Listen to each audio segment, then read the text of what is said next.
Okay, hello everyone. शुरू करते हैं आज की class.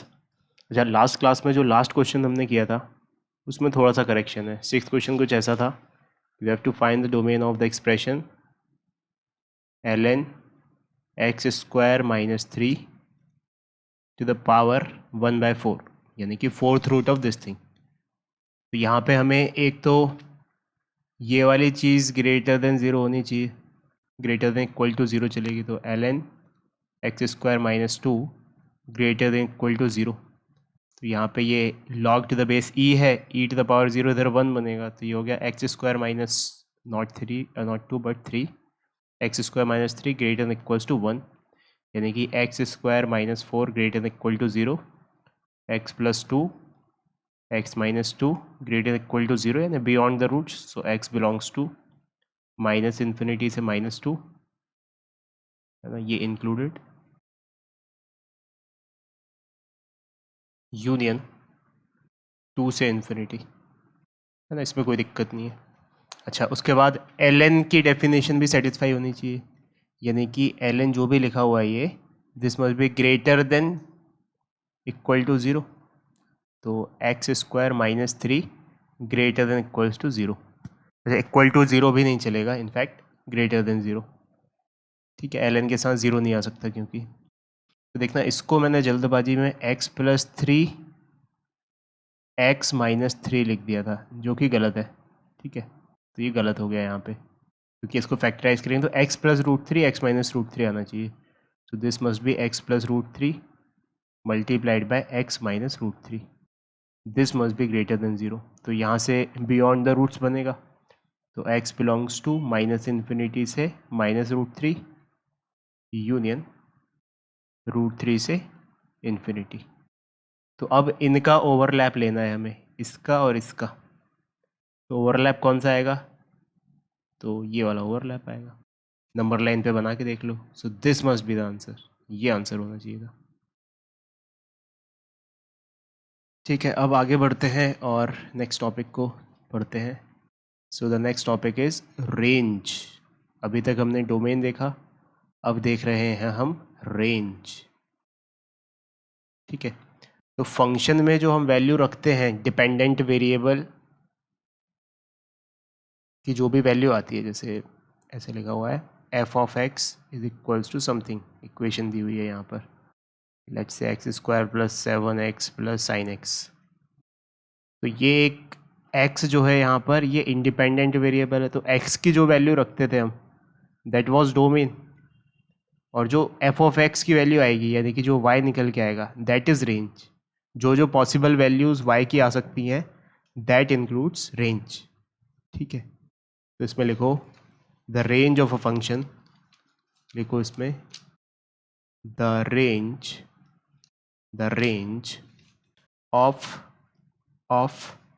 a function will be set containing will be set containing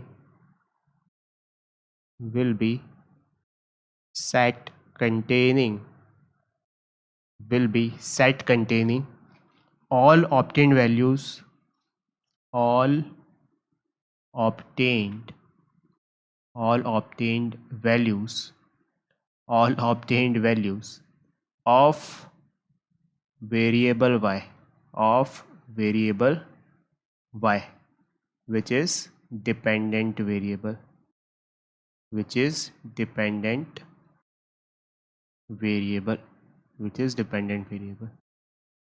ठीक है, तो ऐसे लिखा हुआ अगर z is equals to F of T, तो यहाँ पे t इंडिपेंडेंट वेरिएबल है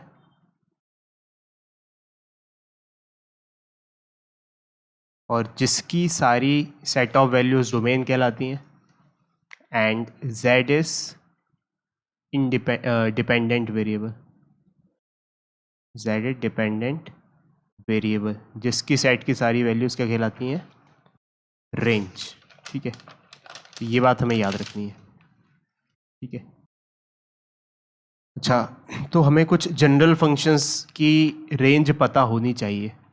तो अब इसमें फर्स्ट पॉइंट लिखो रेंज ऑफ range of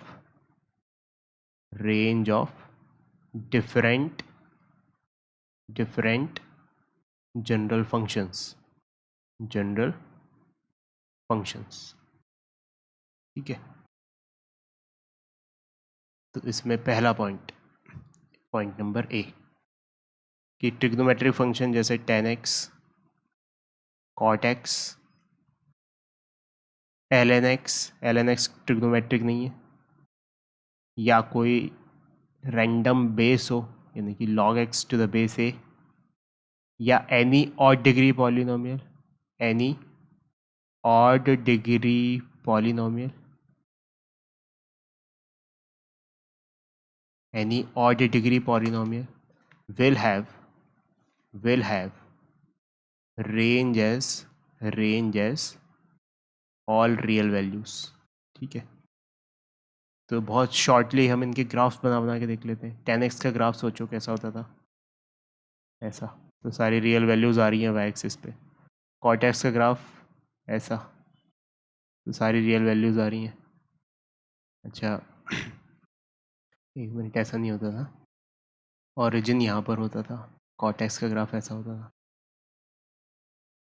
ठीक है। ln x का ग्राफ ऐसा होता था, तो सारी रियल वैल्यूज़ आ रही हैं। log x का ग्राफ भी ऐसे ही होता था, बस बेस चेंज हो जाती थी, ठीक है।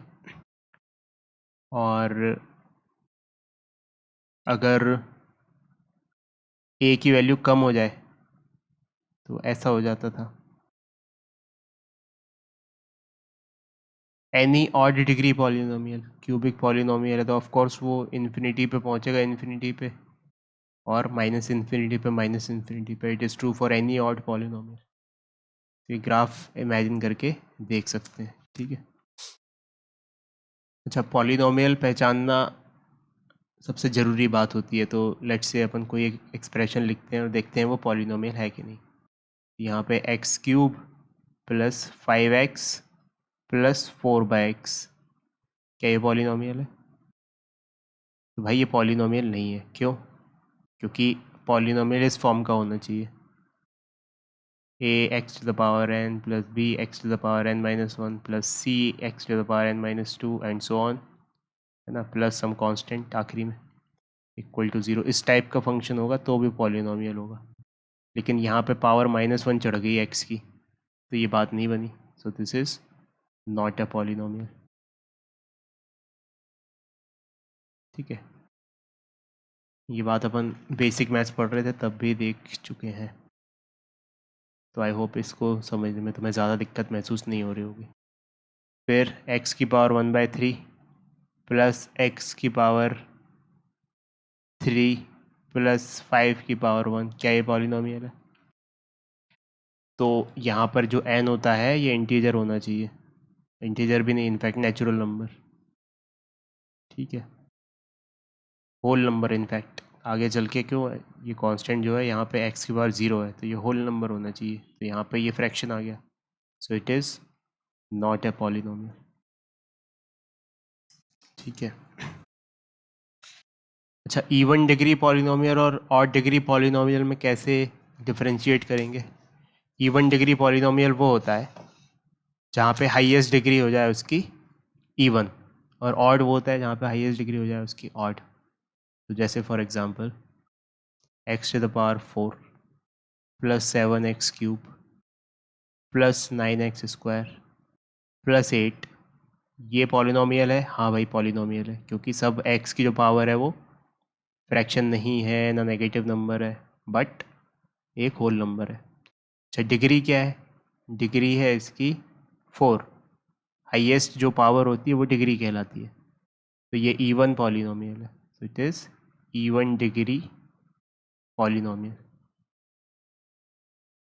इवन डिग्री पॉलिनोमियल ऐसे चले जाते हैं ना, -इन्फिनिटी तक नहीं जाते, वो इन्फिनिटी से शुरू होकर इन्फिनिटी तक जाते हैं, तो उनकी सारी वैल्यूज़ कवर नहीं होती, इसलिए उनका जो रेंज है वो ऑल रियल वैल्यूज़ नहीं होता, ठीक है। अब इसको बताओ ये क्या है, x⁻7 plus 5x² plus x⁻4 plus 3x³ plus 8x² plus 9। तो ये पॉलिनोमियल है क्योंकि पावर सबकी होल नंबर है, और सबसे बड़ी पावर कौन सी दिख रही है एक्स की यहाँ पर, 7। तो ये ऑड है, so that's why it is odd degree polynomial.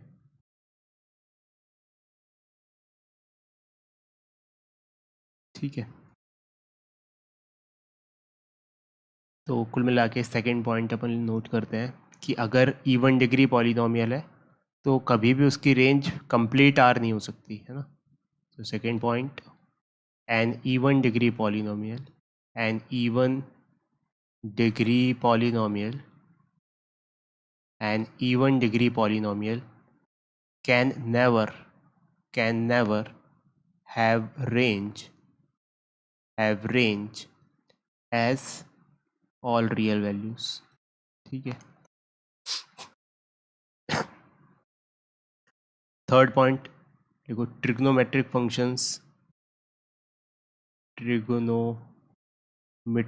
Functions sine cos, इनकी जो रेंज है वो होती है -1 से 1। ठीक है, टेन कॉट, इनकी ऑलरेडी देख ली, इनकी जो रेंज होती है वो होती है ऑल रियल वैल्यूज़। और आखिरी के जो दो बच गए that is sec and cosec, इनकी रेंज होती है -∞ से -1 यूनियन 1 से इन्फिनिटी। ठीक है, फिर देख लेते हैं inverse trigonometric functions. Inverse trigonometric functions, इनकी रेंज क्या होती है? तो साइन इनवर्स की रेंज होती है -π/2 से π/2, ये ऑलरेडी देख चुके हैं हम। टेन इनवर्स की रेंज -π/2 से π/2, बट ये इंक्लूड नहीं होती, साइन इनवर्स में इंक्लूडेड होती हैं। ठीक है, और कॉसेक इनवर्स की रेंज -π/2 से π/2 इंक्लूडेड होती है, एक्सेप्ट ज़ीरो, रेंज में ज़ीरो नहीं आता, ज़ीरो पे वो एसिम्प्टोटिक होती है।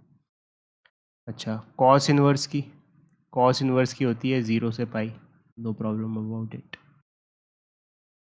कॉट इनवर्स की होती है 0 से पाई और इंक्लूडेड नहीं होती है ना, एसिम्प्टोटिक होती है क्योंकि। और सेक इनवर्स की होती है 0 से pi except the value that is π/2। तो ये हमें याद रखना है, इनवर्स फंक्शंस की कुछ ऐसी रेंज होती है, ये ऑलरेडी देख चुके हैं हम ना। ये होगा हमारा डी पार्ट। अब ई पर आ जाते हैं। कोई इस टाइप का फंक्शन है x⁻E1 है ना, x⁻2m, या क्यूब रूट ऑफ E1 मतलब power to the E1 1/E1, यानी कि ऐसा कुछ। तो इनकी वैल्यूज़ हमेशा 0 से बड़ी ही रहेगी। 0 हो सकती है जब x 0 हो जाए, लेकिन 0 या 0 से बड़ी रहेगी। तो इनकी रेंजेस 0 से लेके इन्फिनिटी। फिर f कि ऐसा है अगर 1/x⁻2m, तो यहाँ पे बस x 0 नहीं हो सकता, x⁻2m यानी कि x⁻E1 है, तो x 0 नहीं हो सकता। तो यहाँ पे अपन लिखेंगे इसकी रेंजेस r+, मतलब कि all real values that are positive, है ना, 0 इज़ नॉट पॉजिटिव। ठीक है, फिर g देख लेते हैं, 1/x की पावर ऑड, है ना, 2m+1 ऐसे कुछ है। तो यहाँ पर सारी रियल वैल्यूज़ हो जाएंगी ना, नेगेटिव भी पॉसिबल है यहाँ पर, क्योंकि ये पावर जो है वो ऑड है, बट ज़ीरो नहीं हो सकती, क्योंकि x अगर 0 हो गया तो ये डोमेन डिफाइन नहीं होगा। ठीक है, और x इनफाइनाइट रखना पड़ेगा तब ये 0 होगा। तो रेंज इसकी सारी रियल वैल्यूज़ एक्सेप्ट 0, 0 को कभी अचीव नहीं कर पाएगी ये।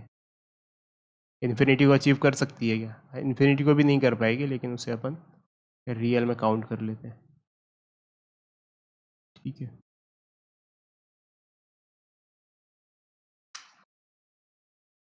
अब देखते हैं नेक्स्ट। जी हो गया H. H is greatest integer function. इसकी रेंज क्या होती है? इसकी range is all integral values. Integral values ही ले सकता है। ठीक है, इसके साथ बात कर लेते हैं फ्रैक्शनल पार्ट ऑफ एक्स की। तो फ्रैक्शनल पार्ट ऑफ एक्स की जो रेंज है दैट इज़ 0 से लेके 1, where 1 is not included and 0 is included. और सिग्नम की भी बात कर लेते हैं। सिग्नम फंक्शन ऑफ एक्स, इसकी रेंज क्या होती है? तो इसकी स्पेसिफिक 3 वैल्यूज़ ही हो सकती हैं, या तो -1, या तो 0, या तो 1, है ना। केवल 3 वैल्यूज़ हो सकती हैं इसकी। अब आगे बढ़ते हैं। आई पार्ट, एक स्पेशल फंक्शन देखा था हमने x + 1/x। इसका ग्राफ भी देखा था। ठीक है, तो रिवाइज करने के लिए ग्राफ बना लेते हैं। कुछ ऐसा होता था। ये वाली जो वैल्यू होती थी ये -2 होती थी, और ये वाली जो वैल्यू होती थी ये +2 होती थी। तो मतलब इसकी रेंज कहाँ से कहाँ तक है? -इन्फिनिटी से लेके -2 और 2 से लेके इन्फिनिटी, यानी -2 से 2 के बीच में कोई वैल्यू नहीं आ रही है। तो इसकी जो रेंज है दैट इज़ -इन्फिनिटी से -2। -2 इज़ टेकन, है ना, जब -1 रखेंगे x की जगह तो -2 आ जाएगा। यूनियन 2 से इन्फिनिटी। ठीक है, और इसको ऐसा समझ सकते हैं कि नेगेटिव x के लिए ये हमेशा -2 से छोटा है, और पॉजिटिव x के लिए ये हमेशा 2 से बड़ा है। So this whole thing can be written as x + 1/x is greater than equals to 2 if x is less than 0, not less than 0 but greater than 0, and it is less than equals to -2 if x is less than 0। ठीक है, तो ये बात याद रखनी है।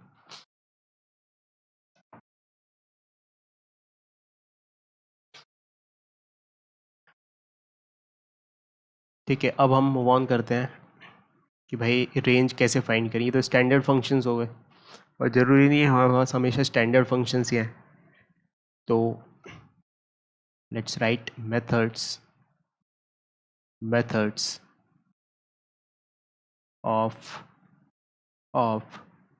Finding range. Methods of finding range. ठीक है, सबसे पहले देखते हैं मेथड 1। तो मेथड 1 जो भी हमारे पास एक्सप्रेशन है उसको इस फॉर्म में लेके आओ, मैनिपुलेट करके, कि हमें दिख जाए कि वो कहाँ से कहाँ तक है। तो मेथड 1 इज यूजिंग एलिमेंट्री और बेसिक मैनिपुलेशन। एलिमेंट्री और बेसिक मैनिपुलेशन। ठीक है, तो जैसे फॉर एग्जांपल अगर हमें पूछा जाए कि फाइंड द रेंज ऑफ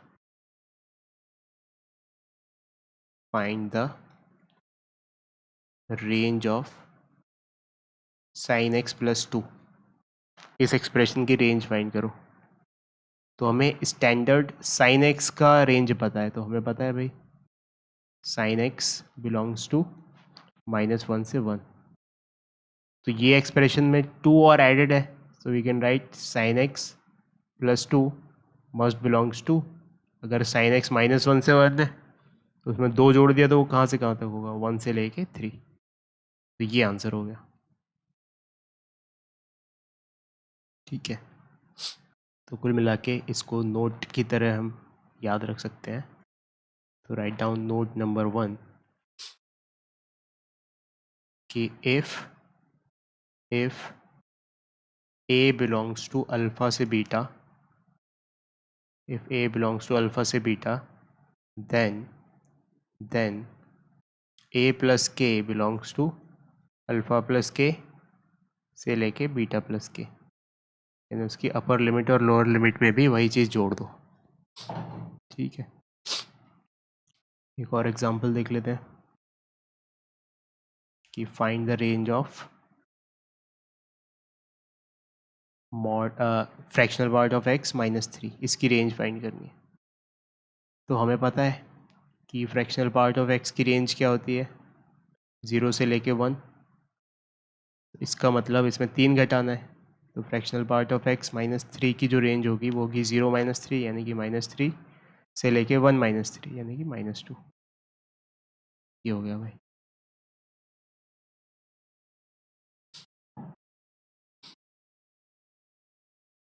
ठीक है, अब नोट नंबर 2,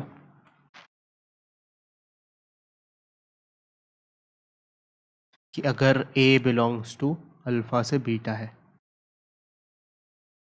तो अगर हम उसमें कुछ मल्टीप्लाई कर दें, है ना, वहाँ प्रीवियस नोट में ऐड किया था, यहाँ पर मल्टीप्लाई कर रहे हैं, so then k into a belongs to k into alpha, ठीक है, multiplied by k into beta, है ना। This is true when k is positive. और अगर k नेगेटिव हो जाए तो क्या होगा, अगर k नेगेटिव हो जाए तो फिर ये इंटरवल चेंज हो जाएगा, तो ये k बीटा से लेके k alpha if k is negative. ठीक है, बहुत ही सिंपल सी बात है ये। जैसे for example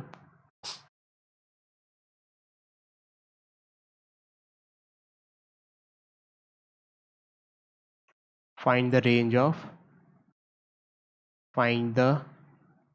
range of 3 sin x plus 2, इसकी रेंज फाइंड करनी है।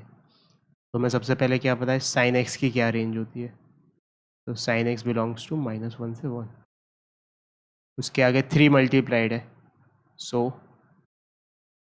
3 sin x बिलोंग्स टू -3 से 3 ना। यहाँ पे पलटने की ज़रूरत क्यों नहीं है इंटरवल, क्योंकि 3 पॉजिटिव है।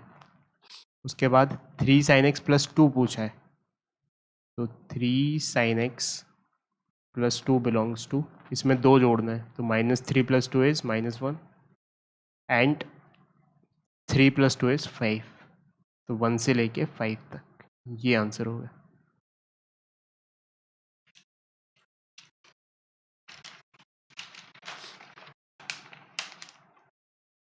-1 से लेके 5 तक।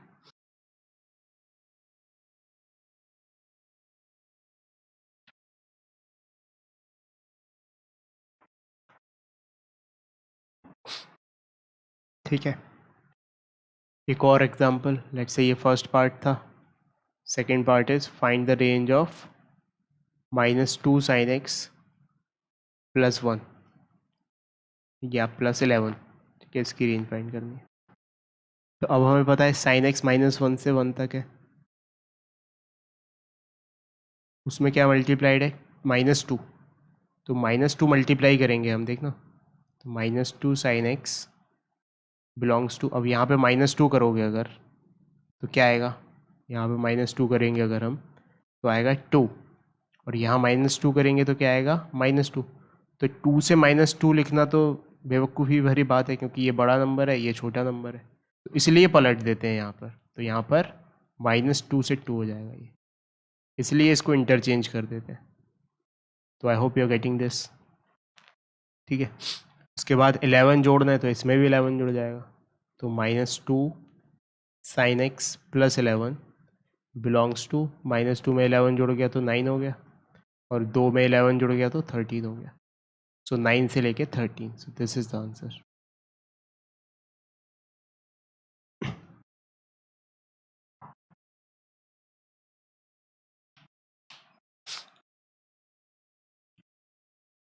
ठीक है,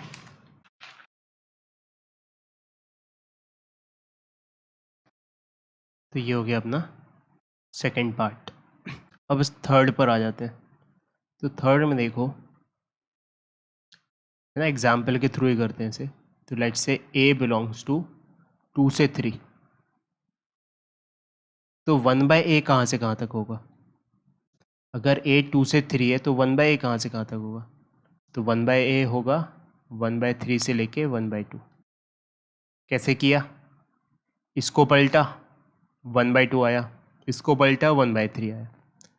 तो अब 1/2 बड़ा है कि 1/3 बड़ा है? 1/3 छोटा है, 1/2 बड़ा है, तो इसलिए पलट के लिखना पड़ेगा। तो 1/2 इधर पहुंच गया और 1/3 इधर पहुंच गया। ठीक है, अच्छा ये सिचुएशन तब जब पॉजिटिव है, बट नेगेटिव हो जाए तो क्या? तो एक और देखो यहाँ पर कि A बिलोंग्स टू -5 से -2 ऐसा दिया हुआ है। तो 1/A बिलोंग्स टू क्या? देखना, अब यहाँ पे पलटने की कोशिश करें अगर हम तो देखना, इसको पलटेंगे तो क्या आएगा? -1/5, और इसको पलटेंगे तो क्या आएगा? -1/2। तो कौन बड़ा है, ये बड़ा है या ये बड़ा है? नंबर लाइन पे देखो, this is what, this is -0.5, तो -0.5 यहाँ पर, एंड दिस इज़ -0.2, तो -0.2 कहाँ पर होगा? -0.2 यहाँ पर होगा या यहाँ पर होगा?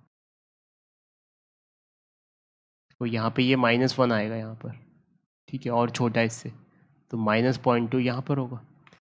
तो देखना, अब ये कौन कौन छोटा है इसमें? 0.5 छोटा है, -0.5 छोटा है, -0.2 बड़ा है।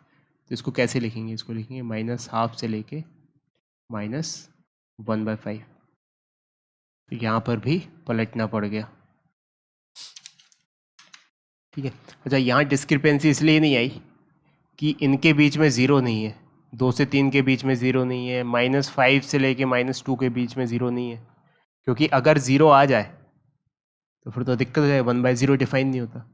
तो कोई ऐसा रेंज ऐसा इंटरवल आ जाए जहाँ पर ज़ीरो भी आ रहा है, तब फिर हमें थोड़ा सा करना पड़ेगा कुछ। तो let's say A belongs to -2 से 7, ठीक है।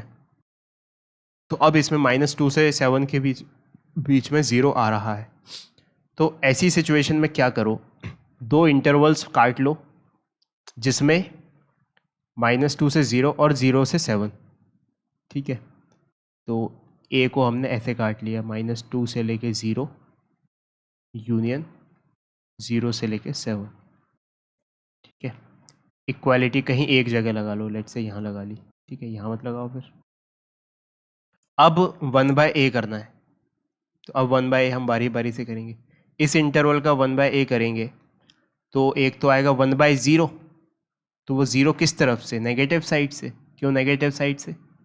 क्योंकि ये -2 से 0 है, तो 1/0 नेगेटिव साइड से, तो -∞, इसका रेसिप्रोकल। और इसका रेसिप्रोकल -1/2, -1/2।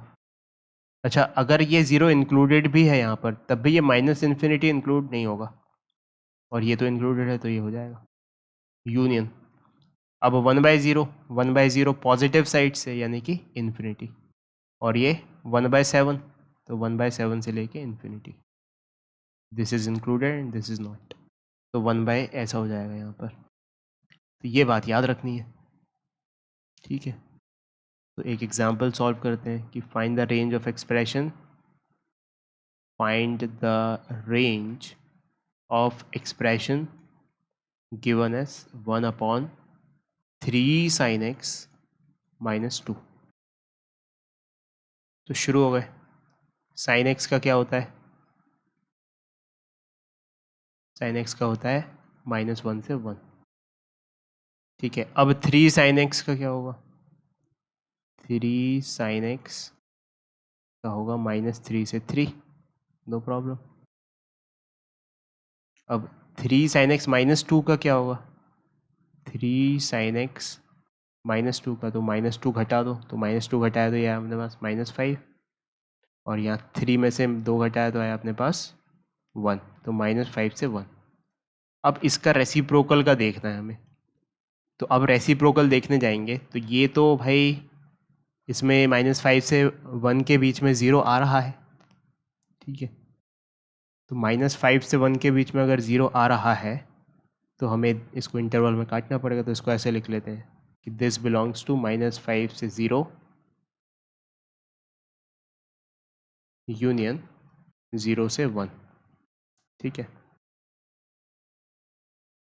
अब इसका reciprocal, so 1/3 sin x -2 belongs to इसको पलट दो, 1/0 क्या हो गया, माइनस इन्फिनिटी, और -1/5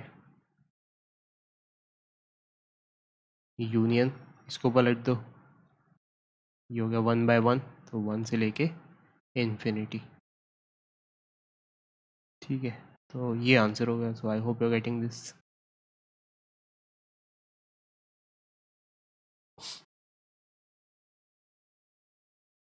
एक और एग्जांपल कर लेते हैं। देखो, find the range of expression, find the range of expression 1 fractional part of x plus 3। ठीक है, तो शुरू हो गए। फ्रैक्शनल पार्ट ऑफ x कहाँ से कहाँ तक होता है, ये होता है 0 से लेके 1 तक, where 0 is included and 1 is not. तो +3 करेंगे तो ये fractional part of x plus 3 belongs to 3 से लेके 4, where 3 is included and 4 is not. अब उसका रेसिप्रोकल लेना है, तो 1 fractional part of x plus 3 belongs to, अब ये 3 से 4 के बीच में 0 तो आ ही नहीं रहा है, बस काम ही खत्म। 1/4 से लेके 1/3 है ना, पलट दिया बस। तो 1/4 इंक्लूडेड नहीं होगा क्योंकि यहाँ 4 इंक्लूडेड नहीं था, 1/3 इंक्लूडेड होगा क्योंकि 3 इंक्लूडेड था। तो ये हो गया वही बस।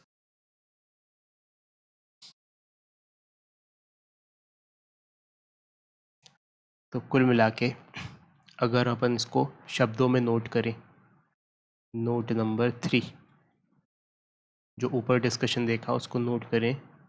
ऐसे लिखो ऐसे लिखो, if A belongs to alpha से beta, if A belongs to alpha से बीटा, देन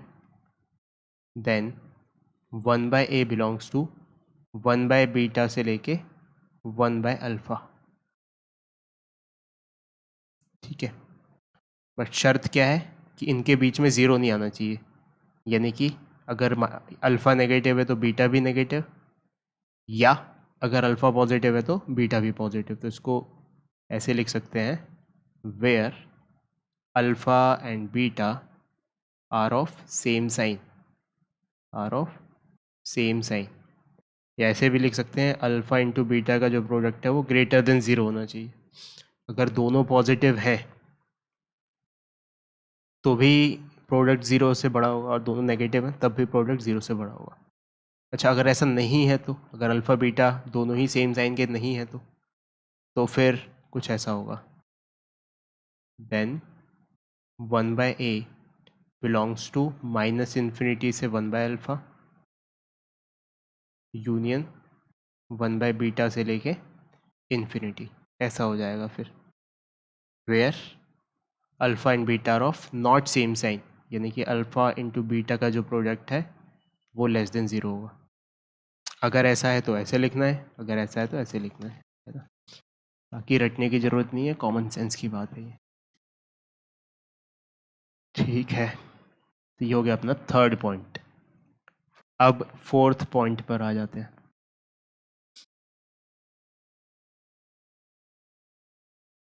ठीक है, तो एग्जाम्पल के तौर पे समझते हैं सबसे पहले कि अगर a 2 से लेके 5 है तो a² कहाँ से कहाँ तक होगा। तो इट इज़ नो ब्रेनर, दोनों पॉजिटिव है तो कोई दिक्कत की बात ही नहीं है। 2 का स्क्वायर 4 हो गया और 5 का स्क्वायर 25 हो गया, दैट्स इट। अच्छा, बट अगर a -7 से -3 है तो अब इसका स्क्वायर कहाँ से कहाँ तक होगा। तो अगर यही वाला फॉर्मूला लगाने जाएं अगर हम, तो 7 का स्क्वायर तो हो जाएगा 49, -7 का स्क्वायर, और -3 का स्क्वायर क्या हो जाएगा 9। तो 49 से 9 तो सेंस नहीं बन रहा है, तो इसको पलट के लिखना है हमें, है ना। तो इट इज़ 9 से लेके 49। ठीक है। अच्छा, तीसरा कि अगर a बिलोंग्स टू -3 से लेके 8 है तो अब क्या होगा। तो देखो, अगर हम इसको ऐसे लिखने जाएं, देखना, अगर ऐसे लिखने जाएं, इसका स्क्वायर कर दें 9 और इसका स्क्वायर कर दें 64, तो देखो कुछ वैल्यूज़ छूट गई यहाँ पर। कौन कौन सी वैल्यू छूट गई। 1 का स्क्वायर करो 1 छूट गया, 2 का स्क्वायर करो 4 छूट गया, तो इसका मतलब इसको हमें, अगर ऐसी वैल्यू है कि ज़ीरो बीच में आ रहा है, तो फिर इसको ज़ीरो से ही कंसीडर करना है। ये 9 नहीं आएगा, यहाँ ज़ीरो आएगा। ठीक है, तो जैसे इसको नंबर लाइन पे देखें अगर हम, -3 -2 -1 -3 -2 -1 देन 0 1 2 3 4 5 6 7 8। ठीक है, अच्छा इनका सबका स्क्वायर करना है हमें, तो -3 का स्क्वायर क्या होगा 9, -2 का स्क्वायर क्या होगा 4, 0 का स्क्वायर 0। तो ये कुछ ऐसा ग्राफ आ रहा है इसका। और फिर 64 8 का जो स्क्वायर है वो भी बहुत बड़ा होगा, तो ये ऐसा कुछ। देखो अगर मैंने 9 से 64 तक ले लिया, this is 9 and this is 64, तो ये वाली वैल्यूज़ तो आ गई, बट ये वाली वैल्यूज़ छूट गई। ठीक है, तो क्या करना है हमको, नेगेटिव को ड्रॉप करके इसको 0 से 8 मान लो और फिर उसका स्क्वायर करो। ठीक है, तो I hope you are getting this explanation. ये बात तुम्हारे समझ में आ रही होगी। तो अगर इसको हमने 9 से 64 लिख दिया तो ये गलत हो गया। इसका जो होगा वो होगा 0 से लेके 64। ठीक है, एक और एग्जांपल कि अगर a है -6 से 5, अब क्या करना है, a स्क्वायर कहाँ से कहाँ तक होगा। देखो -6 का स्क्वायर करेंगे तो क्या आएगा 36, 5 का स्क्वायर करेंगे तो 25। तो 0 से लेके सबसे बड़ी वैल्यू, तो 0 से लेके 36। So I hope you are getting this, है ना। इसका भी डायग्राम अगर तुम बना लो तो ऐसा कुछ बनाओगे, -6 0 5, -6 का स्क्वायर होता है 36, तो दिस इज़ 36, 0 का स्क्वायर 0 और 5 का स्क्वायर 25। तो कुछ ऐसा कुछ ग्राफ बनेगा इसका। तो अगर तुमने इसको 0 से 25 लिया तो ये वाली वैल्यू छूट गई, तो कौन कौन सी वैल्यूज़ लेनी पड़ेंगी 0 से लेके 36। ठीक है, तो I hope you are getting this. फिर हम एक एग्जांपल सॉल्व कर लेते हैं कि find the range of the expression 3 sin square x plus 2, इसका बताना है हमें। तो शुरू हो गए। sin x कहाँ से कहाँ तक होता है, -1 से 1, उसका स्क्वायर करना है। तो उसका स्क्वायर कहाँ से कहाँ तक होगा, 0 से लेके 1। ठीक है ना, नेगेटिव वैल्यूज़ नहीं आ सकती हैं, और ऐसा 1 से 1 नहीं होगा क्योंकि -1 से 1 है। अब उसमें 3 मल्टीप्लाई करना है, सो 3 sin स्क्वायर इज 0 से लेके 3, और फिर उसमें 2 ऐड कर देना है, 3 sin स्क्वायर प्लस 2, 2 से लेके 5 हो जाएगा। So this is the answer. So I hope you are getting this. ठीक है, तो ये हो गया अपने पास 4th पॉइंट। अब आ जाते हैं 5th पॉइंट पर। ठीक है, तो देखो एग्जाम्पल के थ्रू करते हैं। a बिलोंग्स टू 25 से लेके 36, तो रूट a कहाँ से कहाँ तक होगा। तो यहाँ पे कोई दिक्कत नहीं है, यहाँ तो √25 यानी कि 5 से लेके 6 तक हो जाएगा। अच्छा नेगेटिव तो आ ही नहीं सकता यहाँ पर, है ना, क्योंकि अगर नेगेटिव नंबर है तो उसका रूट नहीं ले सकते। ठीक है, तो इफ़ a बिलोंग्स टू, ऐसे लिखा हुआ है मान लो सपोज -5 से 0, तो यहाँ पे रूट a कहाँ से कहाँ तक होगा, तो हो ही नहीं सकता। ठीक है, क्यों नहीं हो सकता, क्योंकि नेगेटिव का रूट डिफाइन ही नहीं है। डोमेन में a जो है वो नेगेटिव है, तो उसका रूट डिफाइन ही नहीं है। ठीक है,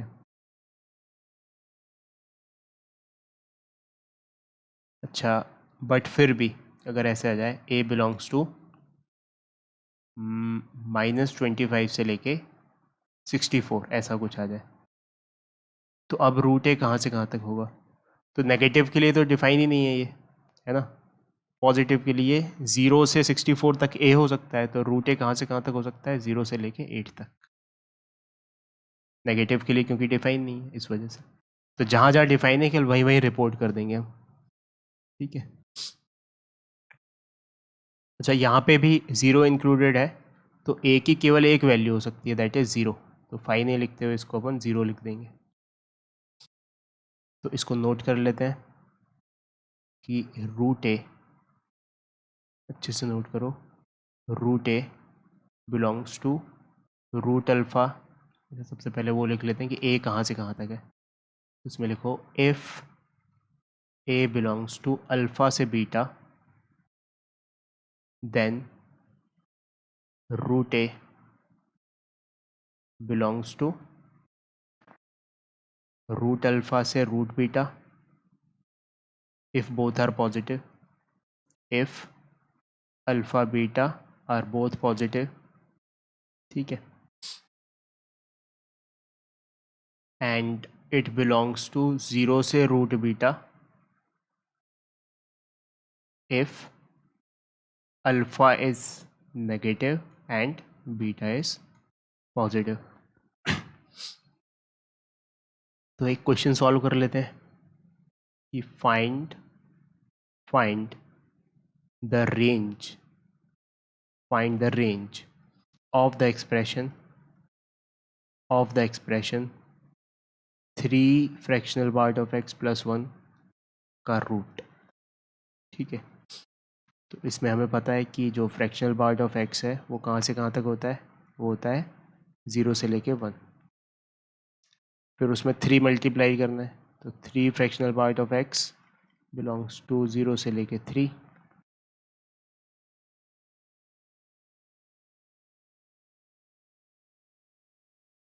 फिर उसमें 1 ऐड कर देना है, तो 3 fractional part of x plus 1 belongs to 1 से लेके 4।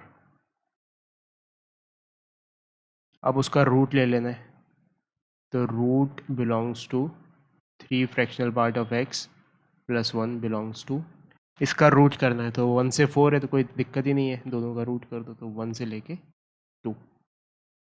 तो this is the answer.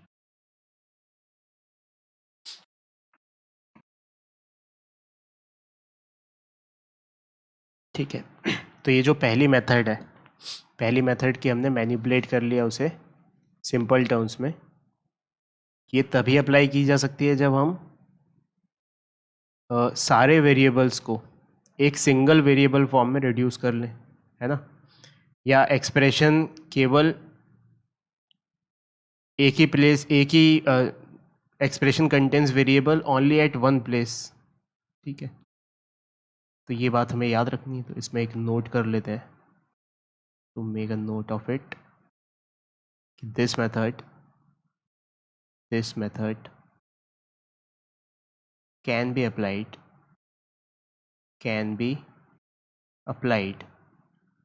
applied if all variable terms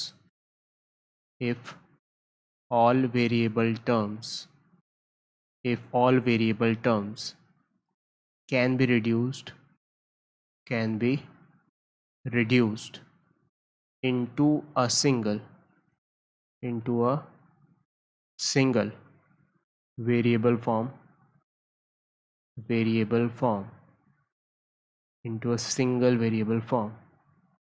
or expression contains variable only at one place, कहने का मतलब देखो, को तुमसे कहे कि बताओ sin x plus cos x, इस टाइप का एक्सप्रेशन का क्या हम रेंज निकाल सकते हैं ऊपर वाले तरीके से? तो नहीं निकाल सकते। क्यों? क्योंकि ये एक ही फॉर्म में सिंगल एक्सप्रेशन में सिंगल वेरिएबल में नहीं है ना, सिंगल वेरिएबल में नहीं, अलग अलग वेरिएबल है। अगर यही मेथड अगर लगाने जाएंगे हम जो ऊपर सीखा है इसमें, तो गलत आंसर प्राप्त कर लेंगे। जैसे कोई बच्चा कहेगा भाई साइन एक्स जो है -1 से 1 होता है और कॉस एक्स जो है वो भी -1 से 1 होता है। तो अब ये इन दोनों का सम है, तो इसका भी सम कर दो और इनका भी सम कर दो। ये हो गया sin x plus cos x belongs to -2 से 2। तो गलत हो जाएगा, दिस इज़ रॉन्ग। ठीक है, असल में इसको कैसे लिखते हैं? इसको लिखते हैं √2 sin x plus some constant. इस फॉर्म में इसको कन्वर्ट कर लेते हैं। अब ये सिंगल वेरिएबल में आ गया, this is a single variable. तो अब ये -√2 से √2 के बीच में हो सकता है, which is the actual answer of this expression. तो I hope you are getting this. ठीक है, अब एक क्वेश्चन सॉल्व करते हैं। तो लिखो example number 1, find the range of, we are solving some questions कि find the range of following expressions पहला 4 sin square x minus sin x plus 3, इसका रेंज बताना है हमें। ठीक है, तो यहाँ पे sin square x है और यहाँ sin x है, तो इसको अगर हम एक ही sin x में लेके आ गए तब तो फिर कुछ मैनिपुलेशन लगा पाएंगे। तो एक ही sin x में लेके आने का तरीका क्या है कि इसे कंप्लीट स्क्वायर में कन्वर्ट कर लिया जाए। तो देखो, this can be written as 2 sin x का होल स्क्वायर -2 × 2 sin x। ठीक है, अब यहाँ पे मल्टीप्लाई करके ये बनाना है, तो क्या मल्टीप्लाई करना पड़ेगा 1/4। अब 1/4 मल्टीप्लाई किया यानी कि 1/16 ऐड करना पड़ेगा, यानी कि 1/16 घटाना भी पड़ेगा, और ये +3 ऑलरेडी है तो +3 भी करना पड़ेगा। तो एक्सप्रेशन यहाँ पे इस तरीके से मैनिपुलेट हो गया। So this can be written as 2 sin x plus 1/4 का होल स्क्वायर ना, ये वाली चीज़ यहाँ तक हो गई, और ये जो बची वो लिख देंगे। तो +3 - 1/16 +3 - 1/16 ये एक्सप्रेशन मैनिपुलेट हो गया। तो 2 sin x प्लस 1/4 का होल स्क्वायर प्लस 16 3 ज़ा 48, 48 - 1 इज 47/16। अब इसको हम फाइंड कर सकते हैं, है ना, क्योंकि अब ये सिंगल वेरिएबल में है। तो नाउ sin x -1 से 1 के बीच में होता है, इसका मतलब 2 sin x -2 से 2 के बीच में होगा, और उसमें 1/4 ऐड करना है।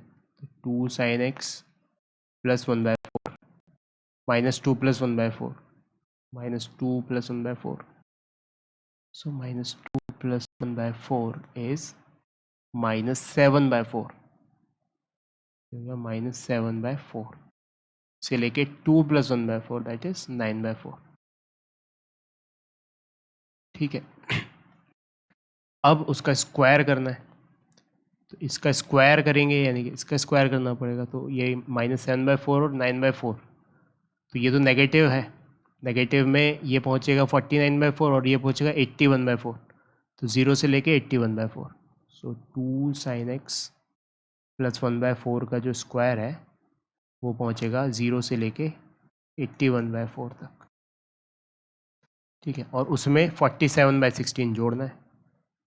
तो 2 sin x प्लस 1/4 का square plus 47/16 will give the answer 0 + 47/16, तो यहाँ पे आ गया 47/16, और यहाँ पे 81/4 प्लस 47/16, तो 81/4 प्लस 47/16, इसको 4 से मल्टीप्लाई करेंगे तो ये आएगा अपने पास 4 8 32 तो 324 प्लस 47/16, यू आर 7 और 4 11,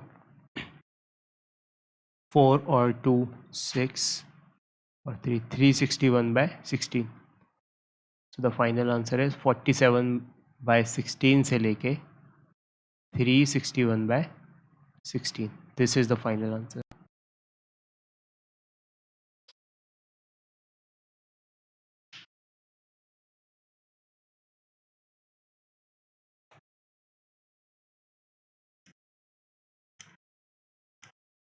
कुछ गड़बड़ है? हाँ, एक गड़बड़ है। देखो यहाँ पे क्या 9/4 का स्क्वायर करेंगे तो यहाँ पे 9 का स्क्वायर 81 और 4 का स्क्वायर 16 आएगा। सो दिस इज 1/16। ठीक है, तो कुल मिला के यहाँ पर अपन को 81/4 नहीं 81/16 करना था।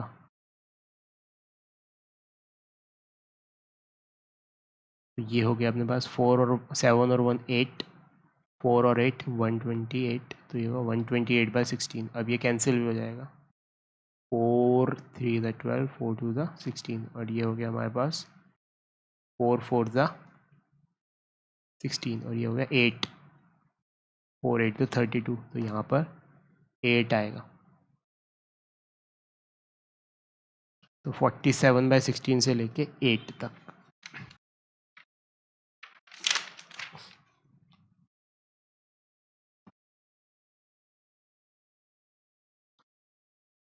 ठीक है, ये हो गया फर्स्ट एग्जाम्पल। सेकेंड पर आ जाते हैं अब। तो find the range of second expression, that is 3e⁻x - 5। ठीक है, तो e⁻x का पता है हमें। e⁻x का ग्राफ कैसा होता है? ऐसा, यानी कि इसकी रेंज होती है 0 से लेके इन्फिनिटी, बोथ नॉट इंक्लूडेड। तो e⁻x बिलोंग्स टू 0 से लेके इन्फिनिटी। अब उसमें 3 मल्टीप्लाई कर रहे हैं, तो 3 इंटू e⁻x, 0 में 3 मल्टीप्लाई करेंगे तो क्या होगा? 0। इन्फिनिटी में 3 मल्टीप्लाई करेंगे तो 3 इन्फिनिटी नहीं, वो भी इन्फिनिटी ही होगा, इन्फिनिटी। ठीक है, फिर 3e⁻x - 5, यानी कि 5 5 घटाना है, तो 0 में से 5 घटाया तो -5। इन्फिनिटी में से 5 घटाया तो इन्फिनिटी -5 क्या होता है? तो एक समंदर में से अगर एक लोटा पानी ले लिया तो समंदर ही रहेगा ना, तो इन्फिनिटी। तो -5 से लेके इन्फिनिटी, ये आंसर होगा इसका। तो I hope you are getting this. फिर नेक्स्ट पर आ जाते हैं, third. Find the range of expression 4x² + 5 upon x² + 7। इसकी रेंज फाइंड करनी है। ठीक है, तो सिंगल वेरिएबल में सबसे पहले लेके आना पड़ेगा। एक काम करते हैं, इसको अपन ऐसे लिख लेते हैं, 4x² + 7। तो ऐसा लिखने से हमने यहाँ पे 28 बना दिया, लेकिन यहाँ तो जस्ट 5 ही है, तो इसका मतलब घटाना पड़ेगा। कितना घटाना पड़ेगा? 23 घटाना पड़ेगा। ठीक है, डिवाइडेड बाय x² + 7। ऐसा करने से क्या हुआ? ऐसा करने से ये 4x² + 7 अपॉन x² + 7 क्या हो जाएगा? 4, और यहाँ -23/x² + 7। अब ये आसान है। ठीक है, अब यहाँ पे अपन एक वेरिएबल से शुरू हो गए। कौन सा है वेरिएबल? वो x²। x² 0 से लेके इन्फिनिटी तक होता है।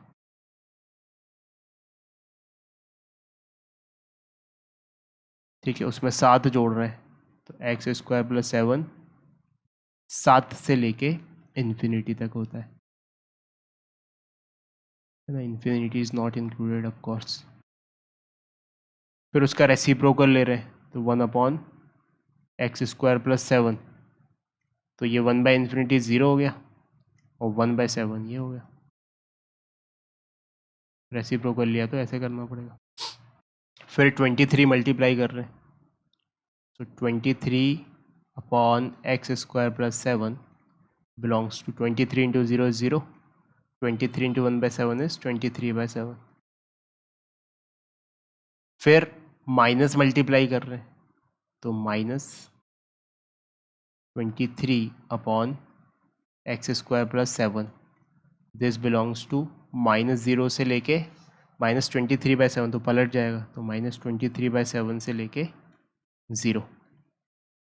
और फिर 4 ऐड कर रहे हैं, तो 4 - 23 अपॉन x² + 7, तो 4 ऐड करेंगे इसमें तो क्या होगा?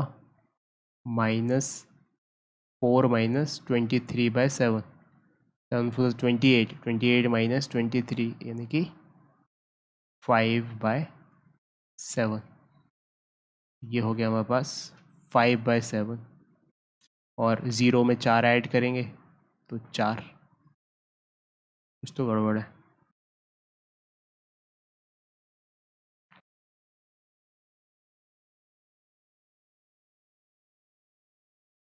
इसमें 4 ऐड कर रहे हैं, हाँ सही तो है। तो 5/7 से लेके 4, ये आंसर होगा।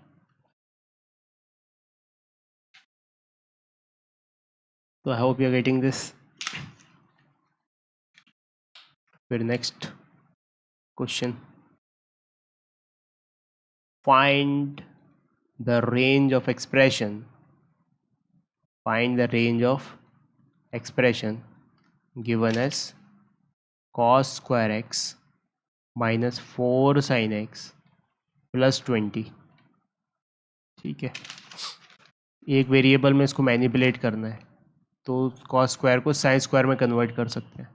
तो this can be written as 1 minus sine square x minus 4 sin x plus 20। अब इस sin x की क्वाड्रेटिक बना सकते हैं इसे, तो माइनस साइन स्क्वायर एक्स, ठीक है, प्लस 4 sin x, और ये जो होना था 21 होना था, तो -21, ये बन गया। अब कंप्लीटिंग स्क्वायर कर लेते हैं, यहाँ पे sign square x plus 2 sin x, और 4 sin x बनाने के लिए 2 से मल्टीप्लाई करना पड़ेगा, यानी कि 2 स्क्वायर ऐड करना पड़ेगा, तो 2 स्क्वायर घटाना भी पड़ेगा, यहाँ पे ये हो गया।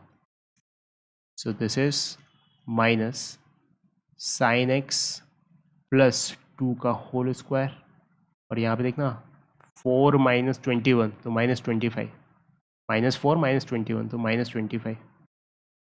तो ये अब कंप्लीट स्क्वायर हो गया। अब कर सकते हैं इसको, अब हमें पता है जो साइन एक्स है वो -1 से 1 के बीच में होता है, तो साइन एक्स बिलोंग्स टू -1 से 1, उसमें 2 जोड़ना है, तो sine x plus 2 belongs to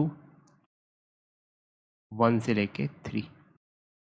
फिर उसका स्क्वायर करना है, तो साइन एक्स प्लस 2 का होल स्क्वायर इज 1 से लेके 9 ना। 1 और 3 के बीच में 0 आ ही नहीं रहा है, कोई टेंशन ही नहीं है, नेगेटिव है नहीं, दोनों पॉजिटिव है, कोई दिक्कत नहीं है। उसके बाद फिर 25 घटाना है, तो साइन एक्स प्लस 2 का होल स्क्वायर -25 बिलोंग्स टू 25 घटाओ इसमें से तो -24, इसमें से 25 घटाओ तो -16। ठीक है, अब पूरे एक्सप्रेशन के आगे माइनस लगा देना है, तो minus of sine x plus 2 का होल स्क्वायर -25 बिलोंग्स टू 16 से लेके 24। So this is the answer.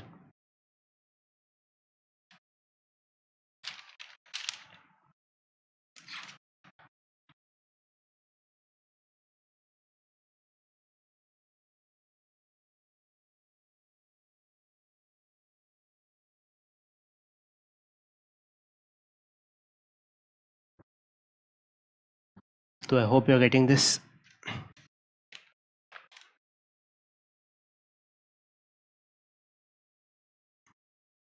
ठीक है, तो कुल मिला के इस एग्जाम्पल को देखो जो मैंने यहाँ पे बताया था कि अगर हमारे पास sine x plus cos X है, तो ऐसा नहीं कि दोनों की रेंज लिखी हो दोनों को ऐड कर दिया, ऐसा नहीं कर सकते, क्योंकि साइन एक्स अलग है कॉस एक्स अलग है। अगर एक ही वेरिएबल में लेके आ जाते तभी ऐसा कर पाते।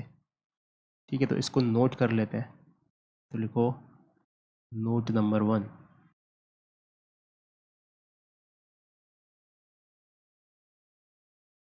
कि for the range for the range for the range of f of x plus minus g of x or f of x multiplied by g of x, we cannot take union or intersection of ranges of f of x and g of x, unlike domain unlike domain. Second, to find range in general, to find range in general, we cannot substitute terminal values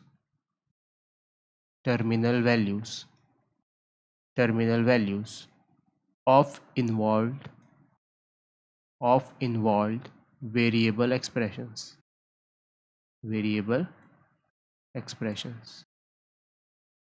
ठीक है, एक ऐसा mix function बनाना पड़ेगा जिसमें एक ही variable हो, उसके बाद ही ये वाला तरीका लगा सकते हैं.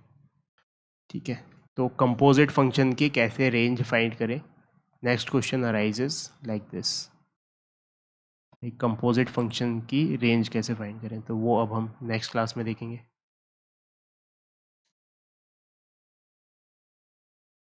तो तुम्हारा होमवर्क है फाइंड नहीं, सॉल्व क्वेश्चंस रिलेटेड टू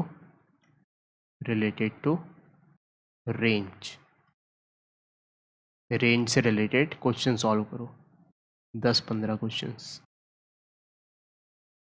ठीक है, और start solving the exercise as well. Start solving the exercise. तुम्हें पता है कौन सी बुक से सॉल्व करना है ना, तो सॉल्व करना शुरू करो. ठीक है, मिलते हैं फिर नेक्स्ट क्लास में. Bye bye.